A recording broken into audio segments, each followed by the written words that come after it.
I tried to end my cheating quietly, but my loving husband walked in on my last meeting with a affair partner. I'm selfish, that's what I tell myself every night when my house is quiet without my kids. My ex-husband has a good reason to hate me, my immediate family is split, and I've never stopped hating myself for what I did. My selfish act happened in 2015 at the age of 39, and I confess I took my ex-husband for granted. He used to call me beautiful daily, wanted closeness, took care of me, and treated me as his equal. Not like a queen or princess, we were married for 20 years, high school sweethearts, each other's only. My family loved him, and he supported my brother through tough times. He was the go-to person when others needed help, a good man. Over the years, I gave him 2 strong boys, 18 and 16, and twin girls, 13. I gained weight, felt self-conscious, but he always told me I was beautiful. Our arguments were rare, but when they happened, they were mostly about closeness, which I wasn't always in the mood for. When I turned 39, my birthday party revealed a new me. After a year in the gym doing yoga and Pilates, I went from 180 to 135 pounds, an amazing transformation for a formerly chubby girl. My ex-husband joined me at the gym, but not as much. He went from 260 to 225 pounds, shaping his body. Despite his increased affection, I still wasn't in the mood. We tried dinners, dancing, walks, and he helped around the house. He always looked at me with desire, even after 20 years.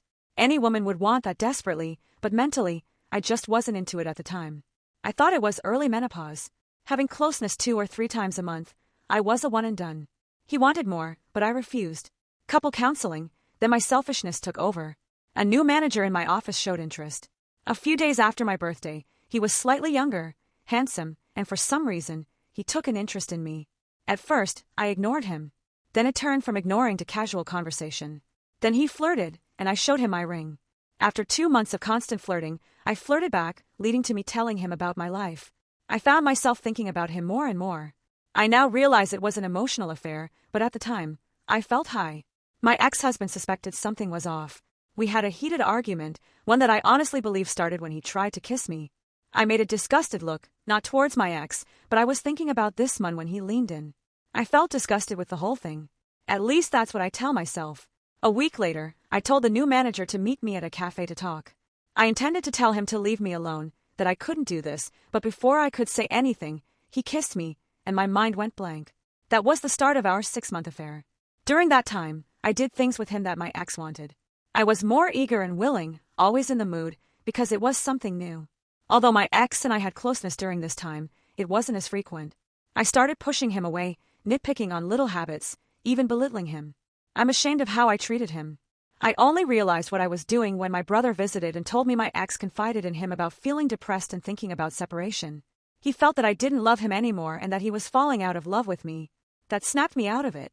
I immediately ended the affair, quit my job, and told myself I would make my husband feel loved and wanted. I was determined to fix this and be a better wife. My affair partner came to my house with a box from my office containing things I asked to be shipped. We talked. He wanted to know what went wrong, and I said I needed to fix my marriage. I told him to leave, but he insisted on one last encounter, and foolishly, I agreed. We ended up in the guest room. I don't know how long it lasted, but suddenly he flinched violently. There was a loud bang, and my ex was in the room. My affair partner was on the floor, and there was a large hole in the wall. I tried to say something to my ex, but his eyes were bloodshot, tears flowing, and his lips trembling. He was in so much pain, and I felt disgusted. I watched as my affair partner stood up and tried to leave. My ex looked at him, and my affair partner told him to step back if he knew what was good for him. So my ex attacked him. I screamed and cried, telling my ex to stop. Out of desperation, I jumped on his back, resulting in me getting slammed to the floor. Everything got hazy for a while. Words sounded muffled, but when I came to, my ex had my affair partner on his side, on the phone. All I could do was stare at my affair partner's swollen face and the blood and teeth on the floor beside him. There was a loud bang on the door, and I watched my ex put the phone on speaker, slowly place it on the floor, drop to his knees, and place his hands on the back of his head. The door opened, the police came in, handcuffed him, and the paramedics arrived. I soon learned that he called special services on himself. Everything went downhill. At the hospital, my father didn't utter a word. He just looked at me with shame. My brother yelled at me, crushed, asking how I could do that to my ex.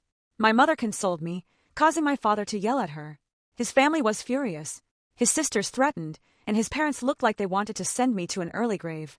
I approached my children, and they refused to speak to me. My sons couldn't even look at me. My affair partner was heavily injured, needing reconstructive surgery on his face. My ex practically shattered his face. At the hospital, a woman came to my room and immediately attacked me. My brother pulled her off me, and it turned out she was my affair partner's wife. I didn't know he was married. He never wore a ring or said anything. It made me feel even more terrible. Leading to the trial, my boys stayed with their grandparents on my husband's side, and my girls refused to talk to me. My ex didn't want to see me either. I tried to visit him at the county, and I was denied. My brother made sure my ex went to the correctional facility he worked at to keep an eye on him. When I asked my brother to relay a message for me, he told me to go to hell. During the trial, it was the first time in 3 months that I saw him. He looked at me with such anger, hurting more than anything I could ever imagine. He always looked at me with love, even when we were mad at each other. But during that trial, it was hate, and I needed to excuse myself to cry in the restroom. As the days went by, I was forced to recount my affair in every detail for all to hear. When I told him how long it was, my ex looked crushed, and my father stood up and walked out of the courtroom during my ex's testimony. I learned that he came home to surprise me with lunch and a weekend trip for 2 to the Catskills. He had a full romantic getaway planned, only to walk in on us. He reacted. He stated, when the AP ordered him to step aside, he snapped and smacked him, only stopping when he tossed me off him. He quickly called special services, and we heard the recording in court, hearing the pain in his voice, his sobs, as he did what the operator told him to do. It was soul-crushing. The AP couldn't verbally testify and was heavily medicated, so they used images of what he looked like, turning my stomach because I was responsible for all this. My ex smashed his eye socket, cheekbones, and destroyed his jaw. They stated that there were bone fragments too small to piece together. My former partner got charged with a third-degree felony and received a 7-year sentence, leading my sons to protest loudly, my daughters and his family to wail, haunting me still. The initial 3 months were incredibly painful. I got sued by my AP's soon-to-be ex-wife for alienation of affection. My ex initiated a divorce. The eldest son moved out, another son isolated himself, and my twins rebelled fiercely. My former sisters-in-law attacked me at Price Chopper. His mother spat in my face when I tried to apologize. My father and brother refused to speak to me. Eventually, I had to find a new job since there was no income, and I nearly depleted my savings. But I was practically blacklisted in my field. The accounting firm faced bad publicity, so I started working in retail and as a seasonal HR block adjuster during the tax rush. I almost lost the house. My ex refused visits, and every letter was returned. Crying in the shower became an almost daily occurrence. My parents almost separated because my mother constantly defended me. My brother refused to acknowledge me. Even lifelong friends were divided. Soon, I contemplated ending things, picking up my belongings and disappearing. The guilt was overwhelming. Eventually, I sought therapy, and the therapist scolded me, saying I had become too comfortable with my ex. I didn't see him as a husband but as a friend with benefits, and I treated him as such. She was right. I took him for granted. Almost a year passed in silence for my children. When I cooked dinner, they would collect their food and go to their rooms, refusing to look at me. I had meltdowns, begging them to say something, but nothing. My brother got married, and I wasn't invited, but my kids were. I continued trying to visit my ex, hoping he placed me on the visitor list, but I was always denied. Letters were still being returned, deepening my severe depression. One day, my brother showed up out of the blue. Shockingly, he scolded me, revealing my ex was in the infirmary after getting stabbed during a ravishment attempt by an inmate, resulting in my ex getting stabbed in the stomach and the inmate getting his spine broken. My brother screamed at me, "You did this," before leaving. I cried for days because he was right. I did this. Attempts to visit him at the infirmary were futile. For 4 additional years, I tried to talk to him and wrote letters, but they were returned. Thankfully, our children visited their father frequently, and I learned he was placed in protective custody by my brother since the attack. Over the years, my eldest attended the same college and took the same major as my ex. He only calls his siblings and never wants to talk to me. He never comes to the house for holidays, only to his grandparents. Another son followed suit, going to the same college and refusing to call me. My twins were hard on me, but they visited their father weekly, improving their mood whenever they got overly rebellious. Their uncle disciplined them. My brother and I still hardly spoke. Attempts to visit his wife when they had their first child resulted in being asked to leave. My mother kept me in the loop on what was happening in their lives, but my father still refused to acknowledge me. In early May this year, my kids were happy, and my son returned home. I didn't know why, and I didn't care. They were home for 4 months. My children were around, and I did everything I could to express my apologies. Most of the time, I was ignored, but they started talking to me, bringing me joy to have conversations with them, learning about their lives. My eldest had been dating someone for over a year. My second-born was on a college track team, and even my girls started talking to me again. It intensified my self-hatred for what I did to them. Witnessing them smile, joke, and share dinner together made me miss those moments deeply. By the end of August, I was excited about the twins' first day of their senior year, coinciding with their 18th birthday. I shared my enthusiasm for their birthday party, but my girls asked if we could do it on a different day.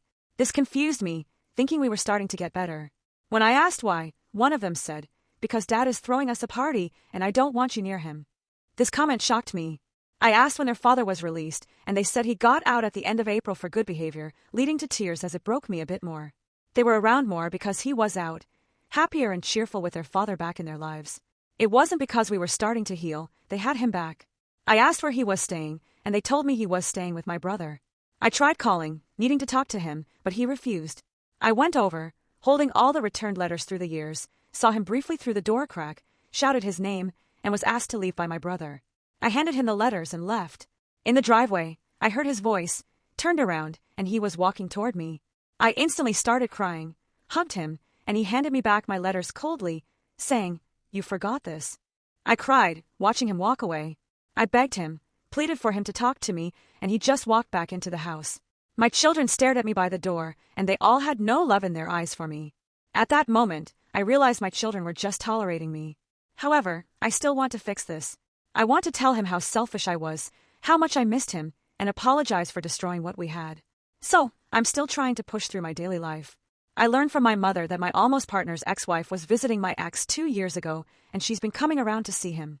I just want him to somehow forgive me, talk to me, be beside me, look at me the way he used to. I want my kids beside us.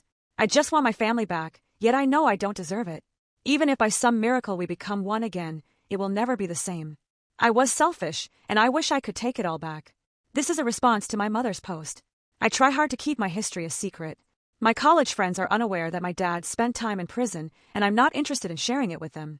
When I roamed around campus and overheard people discussing and sharing a particular post, it brought back a flood of emotions I've been trying to cope with. Investigating further, I found enough details to confirm it was about my family, which made me furious. I contacted my mother, and her emotional reaction triggered an argument. Similarly, when I visited my dad and confessed, it led to a confrontation. Despite this, I believe my father is a good man. He only scolded me for disrespecting my mother. He advises me that even if I don't love her, I should still respect her. It's tough to respect someone like her. My father faced many challenges and often emphasized that we should be grateful for growing up in an area where achieving academically wouldn't lead to attacks. He shared how difficult it was for him in the South Bronx, where pursuing white things like going to college made you a target. At 15, my father's father passed away from cancer, and he had to step up as a surrogate parent for his 2 sisters with no life insurance. He worked hard to contribute to rent and food while attending school. He considers it fortunate that his mother remarried a good man and they moved to upstate New York for a better life. According to my uncle in the 90s, my dad's unique style, including baggy clothes and a Puerto Rican flag shirt, attracted teasing from his friends. Unexpectedly, my dad fought back, earning their respect. Instead of walking away, he helped one of them and suggested skipping school, sharing a 40 and talking things out. This led to friendship, and he introduced my dad to my mom. They attended the same college, and by the end of their freshman year, they were married. During my upbringing, my parents were affectionate, always holding hands and kissing, even during my senior year when things went awry. Despite acting like a teenager in love with my mom, my dad never placed her on a pedestal. He advised me against it, explaining that women won't respect a man who does so. His philosophy of treating your wife as an equal, best friend, and confidant was passed down from his father and stepfather. My dad, a big guy at 5 feet 11 inches and 260 pounds, was always joking and active despite his weight. I cherished the moments when he sang to my mom and did thoughtful gestures like serenading her, buying flowers, and writing love notes for no reason. He defended her honor and always expressed how beautiful she was. My dad set an example for the kind of man girls should have in their lives. He stood by my uncle, never giving up on him, even when others thought he was a lost cause. As my grandfather once said, my dad knocked the stupid out of him and left behind the man he was supposed to be, a phrase that always made me laugh. My dad showed me how to be a man, a friend, and a husband. Before her affair, my mother always loved my dad and he was her support system. Even though they had the ideal marriage, my mom ruined it. I remember those months when she talked down to my father and he pushed back but restrained himself. Despite his college education and successful career as a financial advisor, my dad could switch from zero to a more assertive demeanor in seconds. Grandma said he was like his father, kind, respectable, and helpful, but he wouldn't hesitate to defend himself with strength. My dad tried everything, buying flowers, taking her out to dinner, dancing, but she was in her own world, treating him poorly. We all witnessed it, especially its impact on my brother and twin sisters. Despite that, my dad smiled and assured us they would work it out. He believed Mom was stressed from work, especially when she quit her job. I genuinely thought her job was the issue, then my dad got arrested. Mom, do you know the embarrassment we felt when the whole school was talking about it? Dad was arrested because you cheated. I couldn't stand to look at you, so I stayed at Grandma's. The sight of you disgusted me. And when I visited Dad, he couldn't bear to look at me. He was ashamed and said he failed as a husband and as a man. I told him he didn't, but he insisted he did because a responsible man would think about the consequences before doing something so foolish as a husband. He felt he failed because his wife betrayed him. I pleaded with him to look at me, but he wouldn't. Then, you had the audacity to ask us for forgiveness, and for the first time in my life, I wanted to physically hurt you. We were all hurting, and you sought forgiveness. Sitting through that trial, listening to that special services call, was the worst 25 minutes of my life. 25 minutes of hearing my father, who would have done anything for you, crying and asking the operator for help. He repeated over and over that the love of his life cheating hurt us more than anything. I know you tried to act as a character witness for Dad. We all told you not to do it, but you did it anyway. Why did you want to show us that you still loved him? Tell the court he's a good man. In my opinion, that cross-examination where you revealed how long you were with that person was why we lost him. If we had a proper lawyer instead of an appointed one, he might have walked. I had anger issues because of that. My brother became a closet drinker and one of the twins was suicidal, but you didn't notice. All you wanted was to try and fix things with Dad, leaving me to support my siblings. I hated you, and in some way, I still do. When I went to college, I wanted nothing to do with you. Like my father, I had to be a surrogate parent to my siblings. I was working a full-time job, going to college, and sending you money for bills. Mom, I know it was hard, and you were depressed, but you had help with the bills. Grandma defended you out of family loyalty, not belief. At least that's what the twins believe. When Dad got stabbed, I almost had a breakdown. I had just seen him that day, making jokes about the prison body plan. I was halfway back to school when I got the phone call. I nearly crashed the car because my brain turned off. It was tough for everybody. I didn't tell anyone this, but I sat outside that person's apartment wanting to confront him. When I saw him walking with that cane, I remembered what Dad said and drove off. As the years passed, Grandma died, then Grandpa from broken heart syndrome, and Dad couldn't attend the funeral. Did you know that both his sisters got married in the waiting area so he could give them away? The damage you've done is tremendous, and it didn't help that you kept asking us to forgive you, to give you another chance. You never gave us room to comprehend or heal. You just kept asking, and all I see is that you wanted to make yourself feel better. You didn't give a damn. You didn't try. You just gave us space and acted as if we were supposed to suddenly act normal again. Yes, you did try in the later years, but not during the time you were supposed to, when it was most important. When Dad got out, he told us to start talking to you, saying you're a good mother, so we did. And it made you happy for a while. I remembered what it was like not to hate you. Dad had issues finding work initially, but one of his old clients hired him. I didn't expect the twins to drop that bomb on you. Dad didn't want you to know he was out. When you appeared, it bothered him. He threw up after speaking to you, saying the very sight of you sickened him.